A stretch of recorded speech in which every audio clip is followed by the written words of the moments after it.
Hey guys, try this again.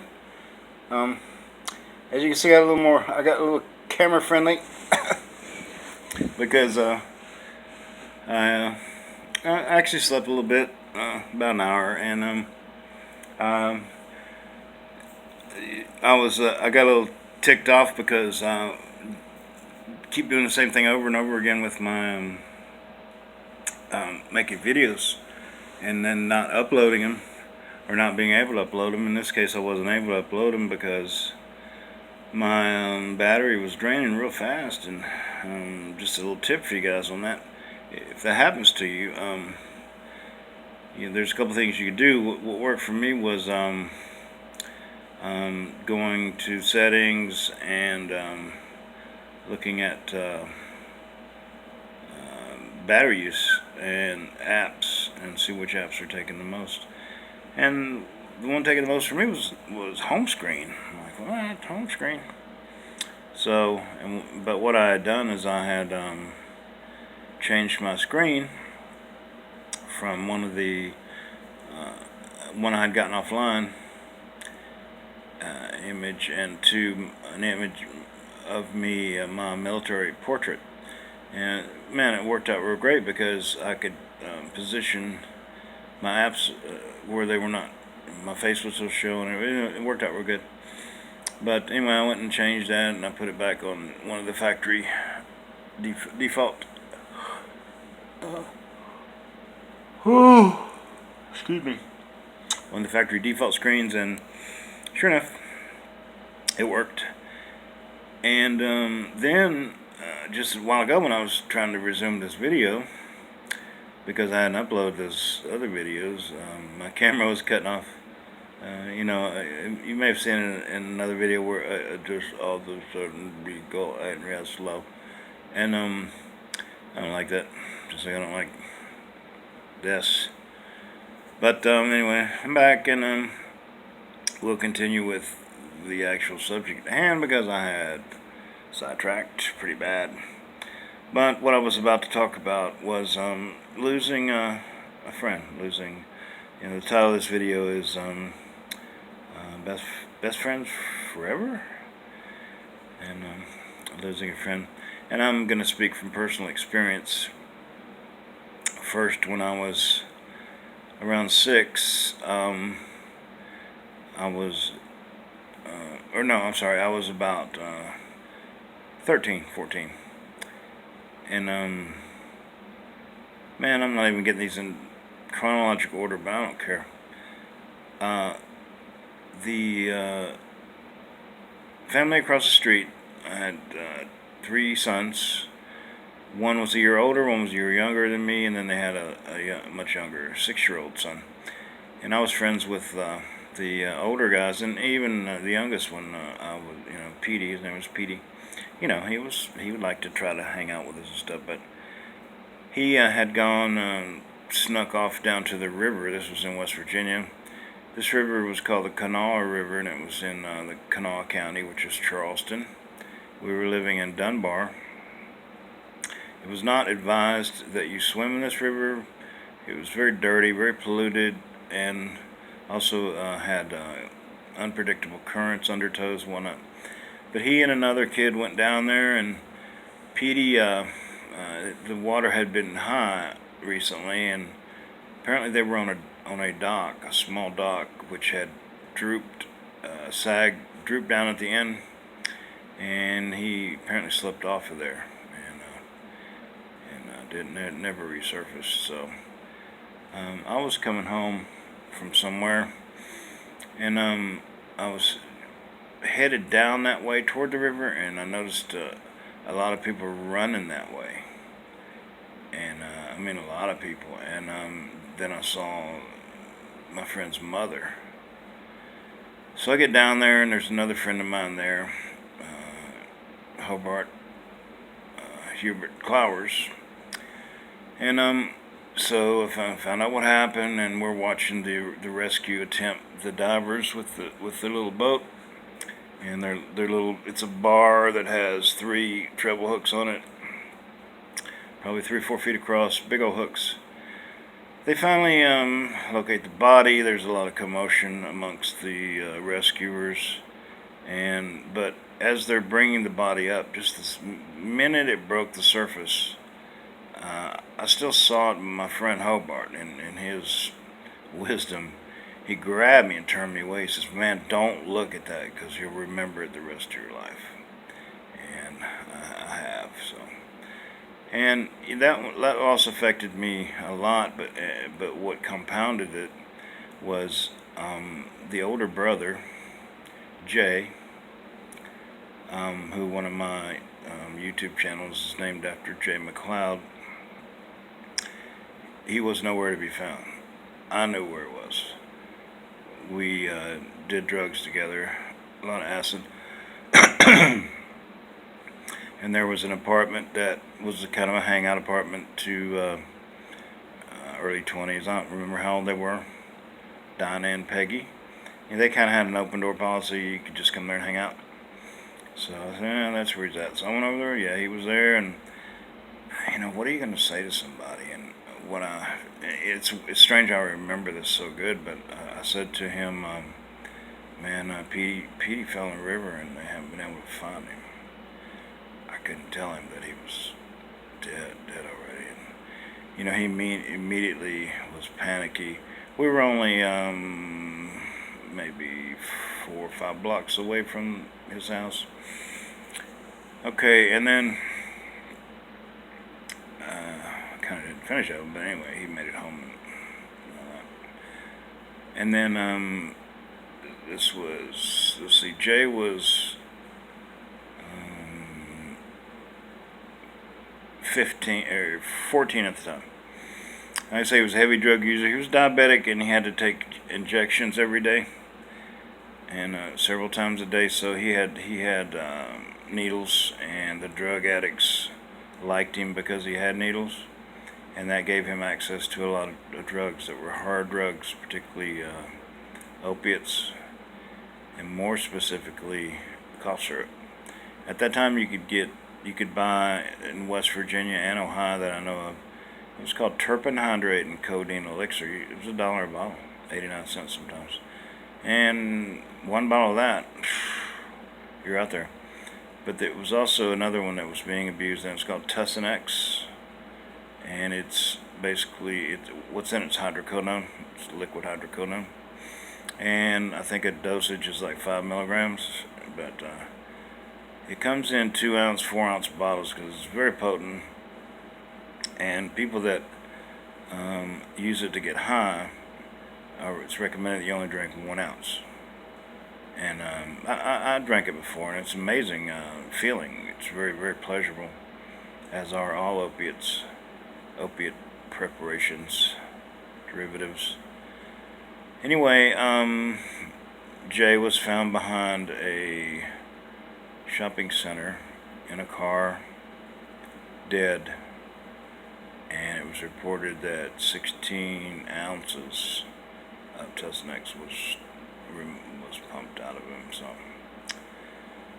I went to his funeral, and here we go again. Same family, another death. The father, who was blind already, amazingly, he was a professor of psychology at a West Virginia Institute, or West Virginia College in Institute, West Virginia, and he passed away.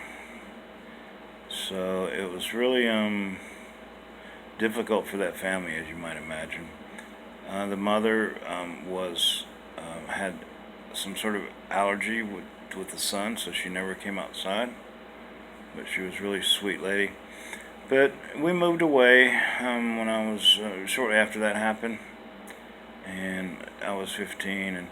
But I came back to the town a couple years later, and the remaining child is it, Jerry McLeod. There was a game room we hung out at, and I went over there, and he was there, and he was seemed to be doing okay, but something about his happiness and his disposition was kind of artificial, and I think it was a good example of someone being in denial as a way to deal with things, and we'll talk about that in just a second. Anyway, when I left, never made contact with him anymore, so I don't know how he's doing these days. Of course, been a lot of years ago. And last one of my own personal experience with losing a friend was when I was in grade school. This kid, his name's Dewey Tillman. I used to have another account, not a YouTube channel, named for Dewey Tillman. I like to do that, for two reasons: to honor that person's memory, to honor them, their life, and also it's easy to remember. But I wasn't with Dewey when this happened, but the story I got was it was another water incident, and somehow he had grabbed hold of a cable that was live, and he was electrocuted. And like I say, 6 years old. I was 6 years old. He was in my first grade class, and there's a little small it's concrete or marble deal in the schoolyard in the front. It's kind of like one of those flat gravestones that you just don't see them until you walk up on them. Anyway, it's dedicated to him. So anyway, guys, what this video, what I really wanted to do with it is to talk, to those people that have suffered the same thing, and so many people have, and how do you deal with that? My experiences with the VA mental health system through my own emotional mental issues through the years, I've learned a lot of things, man, and the one that works best for me, that I used later in life when I was really deeply affected by my mother's death and my sister's death, and then most recently my father's murdering my sister-in-law and then killing himself just this past October 7th. One of the methods I use to deal with when these memories just want to come parading across your mind or into your mind unannounced, uninvited, and they will not go away. No matter what you do, they just won't go away. So there's a technique. It's called different things. I like the term thought shifting and thought stopping, because that's exactly what it is. And when I learned the technique, I realized I was doing it already, and I just didn't know what it was. But then I got better at it, and I learned how to do it, how to set it up. The brain is like a muscle. You have to train it, and it's like computer software. You have to program it or reprogram it. So what the thought shifting does is what you do is whenever those thoughts come, you immediately replace them with another image laid right over top of it. Whatever that image is, you can make it up. It can be fairy tale. It can be real. Mine is both. Well, actually, it's more real, but I kind of just enhanced it. My image that I throw up over bad memories is of my mother, and I was like maybe 7 or 8 years old. I had a real bad bicycle wreck, and I was real skinned up on the front of me because I basically rode down the concrete on my face and my front side because it was a bunch of little pebbles, and that's what made me wreck. I was going down a hill in West Virginia and going around a curve, and my tires got on those pebbles, and my bike just slipped out from under me. I hit the concrete. But when I was coming in the door, she was there, and the look on her face when she saw the blood on me, I was cut on my face, and everything was just amazing. And she reaches on her arms, and just that image of her, just care and love and concern for me. It was just, it was overwhelming, and it gave me such a feeling of belonging and of knowing, hey, this person cares about me. So it's a real good feeling image, and that's what's important to get here. Is it needs to be an image that's going to immediately provoke a chemical reaction in your brain, in your body, that brings joy. Because what these memories are doing is they're bringing sadness and they're bringing pain. And like I said, they come unannounced. I don't know why sometimes we are our own worst enemy. There's got to be a reset button somewhere in us to stop that shit. Like you can do a factory reset on your phone when it's not acting right. And we ought to be able to do a factory reset on us. And it just occurred to me that there is one. And that is accepting Jesus Christ as your Lord and Savior. But, because He will reset you in a good way.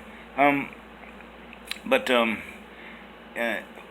thing about thought shifting and thought stopping, it doesn't happen right away. And the first time I used it and didn't even know what it was when I got a divorce and was having trouble getting over my wife. And there's another video I mentioned about that where I had the incident with the bird. Oh, it remained in the same place day after day, and then finally was gone. And I went over there, and there was the body of its mate. And so I learned from that you hang on for so long after you lose someone, and divorce is in its own way, it is a death. So, but then eventually you move on. So. But what I did when my wife's image would come up in my head and try to make me sad, I would replace it. I'll take that back. I wanted to stop her image from coming up at all. So, I kind of did a reverse. Like I said, I didn't know what I was doing.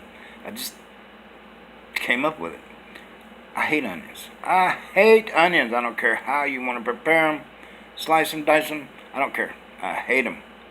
So whenever her face would come into my mind, I would immediately replace it with onions. I hate onions.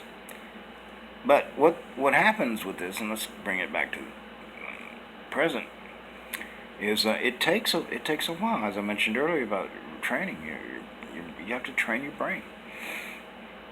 So in the case with the onion replacement therapy, it took. And guys, it could take like 10 or 20 times or 30 times to get thought shifting to work for you. And it may take less than that. But, expect it to be a little bit of time for it to actually begin to work.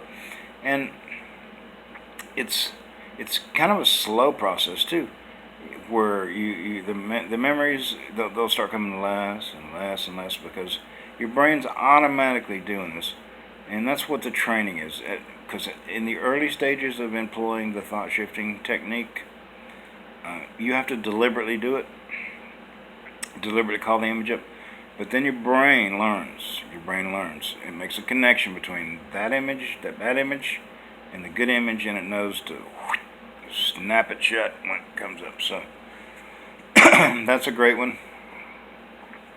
And I'm not going to outline all the techniques for dealing with bad memories and grief processing, except to just add, God, I'm sorry, I just woke up after that hour's sleep, and it was really a really good thing I got that sleep.